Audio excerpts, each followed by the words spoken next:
Hello, I'm Rob Reynolds in Washington. The main stories brought to you by Al Jazeera. Iran's supreme leader, Ayatollah Ali Khamenei, has strongly come out in support of Mahmoud Ahmadinejad's election win. Speaking to tens of thousands of supporters after Friday prayers in Tehran, he said the election result was not rigged and described Ahmadinejad's victory as absolute and an expression of the people's will. Khamenei also ruled out a new vote and warned protesters of a crackdown if they continue to take to the streets.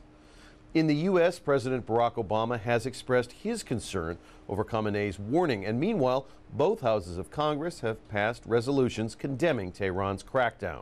A motion introduced by the Republicans passed in the House of Representatives 405-1. Members called on the U.S. president to follow their lead and to speak out on behalf of the Iranian people and their quest for freedom and human rights.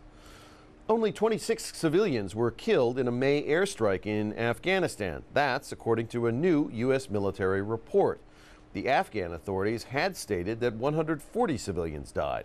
However, the Pentagon acknowledged a higher death toll could be possible.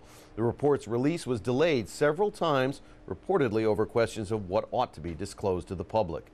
The incident has led to heightened tensions between Washington and Kabul over mounting civilian deaths in Afghanistan. U.S. billionaire Alan Stanford and 4 others have been indicted on charges of fraud, conspiracy, and obstruction. Prosecutors allege the financier's banking empire was nothing more than a pyramid scheme used to bilk investors out of $7 billion. Stanford has denied all the charges. Considered a flight risk by the judge, the 59-year-old was ordered back to his home state of Texas for a detention hearing. Jobless levels hit record highs in some U.S. states in the month of May, leading to expectation of a double-digit unemployment rate sometime this year. In California, the jobless rate hit 11.5%, while in Michigan, home to the big 3 automakers, it has now hit 14.1%.